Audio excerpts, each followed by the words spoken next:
గౌరవ ముఖ్యమంత్రి. అధ్యక్ష,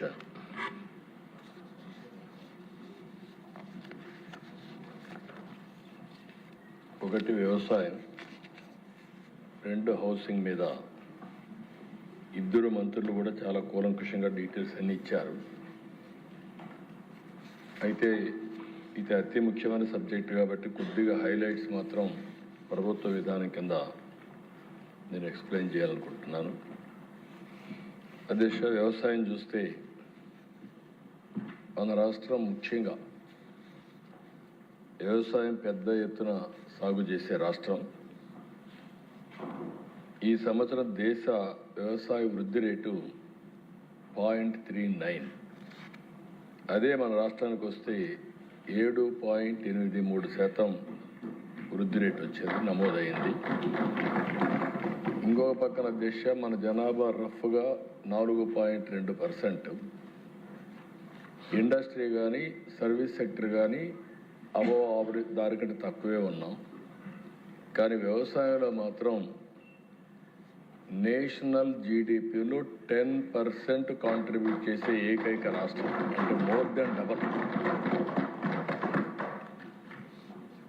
ఇది చూసినప్పుడు దిశ మనం వ్యవసాయాన్ని గడిచిన 5 సంవత్సరాల్లో అన్ని విధాల నష్టపోయాం, చాలా ఇబ్బందులు పడ్డాం. అందుకే స్వర్ణాంధ్ర 10 సూత్రాల్లో అగ్రిటెక్ ఒక ప్రిన్సిపల్, ఒక సూత్రం. ఇంకొక పక్క రైతన్నకి ఫర్దర్గా ముందు తీసుకుపోవడం కోసం పంచసూత్రాలు పెట్టుకున్నాం. ఒకటి నీటి భద్రత. ఇప్పుడే మంత్రి గారు చెప్పారు, డిమాండ్ ఆధారిత పంటలు. ఏదో మనం పండించడం కాకుండా ఆహారపు అలవాట్లు మారినప్పుడు వాళ్ళకు అవసరం మేరకు మనం పంటలు పండించే పరిస్థితి రావాలి. టెక్నాలజీ ఆల్ వాక్స్ ఆఫ్ లైఫ్లో వచ్చింది కాబట్టి అగ్రికల్చర్ మొత్తం టెక్నాలజీ అంతా ఉపయోగించాలి. ఫుడ్ ప్రాసెసింగ్ పోకపోతే, వ్యవసాయ ఆధార పరిశ్రమలు లేకపోతే రాను రాను మనం పండించిన పంటలకి చాలా వరకు వేరియేషన్స్ వచ్చి చాలా నష్టపోయే పరిస్థితి వస్తుంది. అల్టిమేట్గా గవర్నమెంట్ ఎప్పుడు ప్రభుత్వ విధానాలు కానీ అదే మరిగా ఏదైనా క్రైసిస్ వచ్చినప్పుడు ఆదుకోవడం కానీ చేస్తూనే ఉండాలి. ప్రభుత్వ మద్దతు కూడా ఉండాలి. ఇలాంటి 5 ప్రిన్సిపల్స్ పెట్టుకున్నాం. రాష్ట్రంలో 22.5 లక్షల వ్యవసాయ పంప్ సెట్ కూడా పనిచేస్తున్నాయి. ఇంకొక పక్కన దేశ ఈ సంవత్సరం కూడా 69,000 కనెక్షన్లు అదనంగా ఇచ్చాం.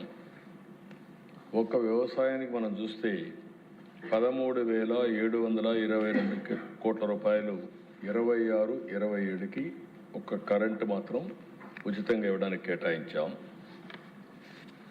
మనం అందరం కూడా దేశ ఆరోగ్యం కూడా బాగుండాలంటే న్యూట్రిషియస్ ఫుడ్ తీసుకోవాలి.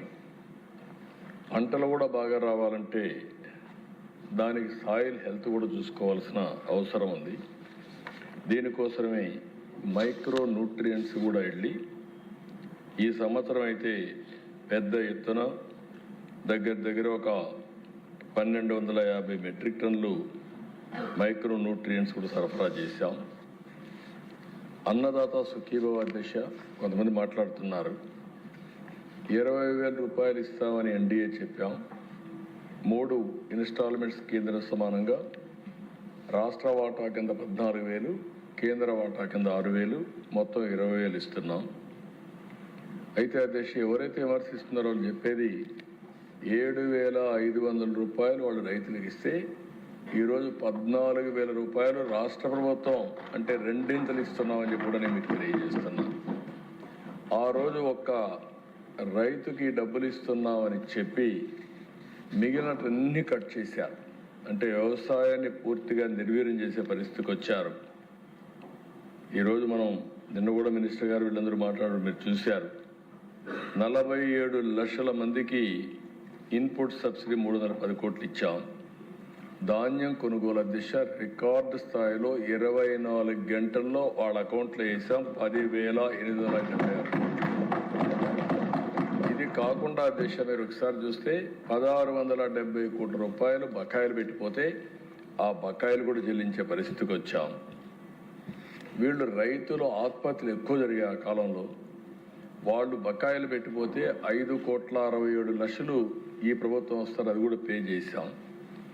ఈరోజు నేను ఒకటే చెప్పాను, ఆత్మహత్యలు జరగడానికి వీలు లేదు, రైతు అధైర్యపడడానికి వీలు లేదు, రైతుకు అండగా ఉంటాం. ఎక్కడన్నా ఆత్మహత్య చేసుకుంటే ఏ కారణంతో చేసుకున్నాడో అధ్యయనం చేసి తిరిగి పునరావృతం కాకుండా చేయడానికి ప్రతి రైతు ఆత్మహత్యని ఆడిట్ చేసే పాలసీ కూడా తీసుకొస్తున్నామని చెప్పి మీ ద్వారా రైతులకందరికీ హామీ ఇస్తున్నాను.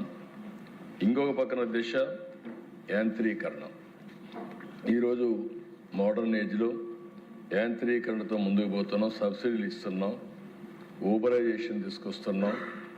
ఎక్కడ అవసరమైతే అక్కడంతా కూడా ఈ యొక్క యాంత్రీకరణ కోసం పెద్ద ఎత్తున పోవడం, టెక్నాలజీ నాలెడ్జ్ ఈ రెండు కూడా తీసుకొని ఏఐ కానీ ఇలాంటి అనేక లేటెస్ట్ టెక్నాలజీస్ అన్నీ కూడా తీసుకుంటున్నాం. తొందరలోనే ఈ సంవత్సరం నేను అనుకుంటున్నాను ఏఐ అగ్రానమిస్ట్ ప్రతి ఒక్క రైతుకి అండగా ఒక ఏఐ అగ్రానమిస్ట్ ప్రొవైడ్ చేసే బాధ్యత ఈ ప్రభుత్వం తీసుకుంటాం. ఏ పొలం దగ్గరికి పోయినా మళ్ళీ ఎవరో సహాయం చేయడమే కాకుండా నేరుగా అసిస్టెన్స్ ఇచ్చే విధంగా తీసుకొస్తాం. ఫుడ్ ప్రాసెసింగ్కి ఎక్కువ ప్రాధాన్యత పెట్టాం. 14,230 కోట్ల రూపాయలు పెట్టుబడులు వచ్చాయి. దీనివల్ల 2 లాభాలు, ఒక పక్క ఉపాధి కూడా వస్తుంది. ఈ ప్రభుత్వం వ్యవసాయ ఆధార పరిశ్రమలు ఫుడ్ ప్రాసెసింగ్కి ఎక్కువ ప్రాధాన్యత ఇస్తున్నాం. దీన్ని లాజికల్గా తీసుకెళ్తాం. ఇంకొక పక్కన దిశ ప్రకృతి సేద్యం 8,168 గ్రామాల్లో జరుగుతూ ఉంది. 17,75,000 ఎకరాల్లో ప్రకృతి సేద్యం సాగు అవుతూ ఉంది. 15 లక్షల మంది ఫార్మర్స్ ఇందులో పనిచేస్తున్నారు. 29కి 50 లక్షల ఎకరాల్లో 40 లక్షల ఫార్మర్స్ని వ్యవసాయం ప్రకృతి సేద్యం వైపు పంపించే కార్యక్రమానికి శ్రీకారం చుడతాం. ఇదే కాదు, ట్రేసబిలిటీ సర్టిఫికేషన్ దీనికి కూడా ప్రాధాన్యత ఇస్తున్నాం. ఇంత మునిపే మినిస్టర్ గారు చాలా సమర్థవంతంగా చెప్పారు. దేశ ఒక విషయం మీరు చూస్తే రాయలసీమకు హార్టికల్చర్కి ఎక్కువ ప్రాధాన్యత ఇస్తున్నాం. ఈరోజు మీరు చూస్తే 20 లక్షల ఎకరాల్లో హార్టికల్చర్ ఉంది. అదే మాదిరిగా 400 మిలియన్ మెట్రిక్ టన్స్ పండ్లు కూరగాయలు తయారవుతున్నాయి, ఉత్పత్తి అవుతున్నాయి. దీన్ని రాబోయే రోజుల్లో రాయలసీమ ఈరోజు దేశంలో వీఆర్ నెంబర్ 1. అంటే మొత్తం అన్ని రాష్ట్రాల కంటే ఎక్కువ పండ్లు పండించే రాష్ట్రం ఆంధ్రప్రదేశ్ రాష్ట్రం.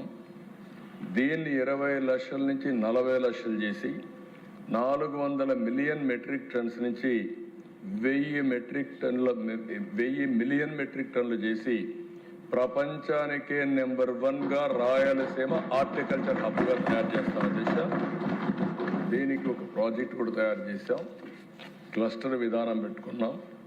30,000 కోట్ల రూపాయలతో ఒక ప్రాజెక్ట్ తయారు చేసి గవర్నమెంట్ 30,000 కోట్లు ఖర్చు పెట్టి ప్రైవేట్ కింద అంటే ఇన్వెస్ట్మెంట్ వ్యవసాయ ఆధార పరిశ్రమలు ఇన్ఫ్రాస్ట్రక్చర్ దీనికి అదనంగా ఒక 70,000 కోట్లు అంటే హార్టికల్చర్కు మాత్రం 1,00,000 కోట్ల రూపాయల పెట్టుబడితో 1,000 మిలియన్ మెట్రిక్ టన్నులు 40 లక్షల ఎకరాల్లో దేశంలోనే కాదు ప్రపంచంలో ఒక ప్రాంతంలో ఎక్కడెక్కడ కనపడదు అన్ని రకాల పంటలు ఇక్కడ పండిస్తామని చెప్పి కూడా నేను మీకు తెలియజేస్తున్నాను.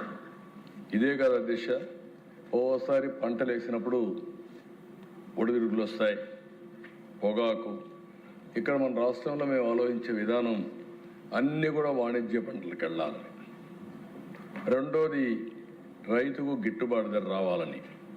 ఈరోజు మీరు ఒకసారి చూస్తే కోకో ప్రోత్సహిస్తున్నాం. ఏలూరు దగ్గర రాబోయే రోజుల్లో కోకో సిటీ ప్రపంచంలో మొట్టమొదటి సిటీ ఏలూరు దగ్గర వస్తుందని చెప్పి కూడా నేను మీకు తెలియజేస్తున్నాను. కాఫీ, అరకు కాఫీ ఇది ఒక గ్లోబల్ బ్రాండ్గా తయారయ్యే పరిస్థితి వచ్చింది. మన ప్రాంతంలో గిరిజనులు పండించే అరకు ప్రపంచవ్యాప్తంగా పాపులారిటీ వచ్చే పరిస్థితి తీసుకొచ్చాం. పొగాకు, మామిడి, ఉల్లి, కోకో ఇబ్బందులు వస్తే 588 కోట్ల రూపాయలు వాళ్లకు మార్కెట్ ఇంటర్వెన్షన్లు ఇచ్చి వాళ్ళని ఆదుకున్నాం. ఇంకొక పక్కన దేశం మీరు ఒకసారి చూస్తే అక్వా దేశంలోనే మనం నెంబర్ 1గా ఉన్నాం. ఇప్పుడు ఈ సంవత్సరం కూడా 17% గ్రోత్ రేట్ వచ్చింది. దేశంలో ఎగుమతుల్లో 34% మన దగ్గర నుంచి వస్తుంది. అందుకే అక్వా జోన్ని పెద్ద ఎత్తున అభివృద్ధి చేసి, ఇంత మునుపు మాయమాటలు చెప్తే ₹1.50 యూనిట్ కరెంట్ ఇచ్చి మళ్ళీ అక్వాని రివైవ్ చేసిన ఘనత ఎన్డీఏ ప్రభుత్వానికి దక్కిందని చెప్పి కూడా నేను మీకు తెలియజేస్తున్నాను. దీంతో నాకు ఏమాత్రం అనుమానం లేదు. ఇప్పుడు మీరు చూసే చేపల ఉత్పత్తిలో 29%, రొయ్యల ఉత్పత్తిలో 75% మన దగ్గరనే ఉంది. రేపు రాబోయే రోజుల్లో అమెరికాలో కూడా మనకు నిన్న మొన్న మీరు చూసినప్పుడు ట్రేడ్ డీల్లో అక్వా కల్చర్కి మళ్ళా టారిఫ్ కూడా తగ్గించే పరిస్థితికి వచ్చారు. దీనివల్ల నాకు అనుమానం లేదు. ఆంధ్రప్రదేశ్ ప్రపంచానికే ఒక హబ్గా, అక్వా కల్చర్ హబ్గా కూడా తయారవుతుందని చెప్పి నేను మీకు తెలియజేస్తున్నాను. మత్స్యకారుల సేవలో కూడా ₹20,000 ఇచ్చాం. 222 కోట్ల రూపాయలు పే చేశాం. ఇక్కడ నేను ఎమ్మెల్యేస్ అందరినీ కూడా రిక్వెస్ట్ చేస్తున్న దిశ ప్రజలు కూడా కోరుతున్నా, నీరు అనేది చాలా ముఖ్యం. ఈ సంవత్సరం మళ్ళీ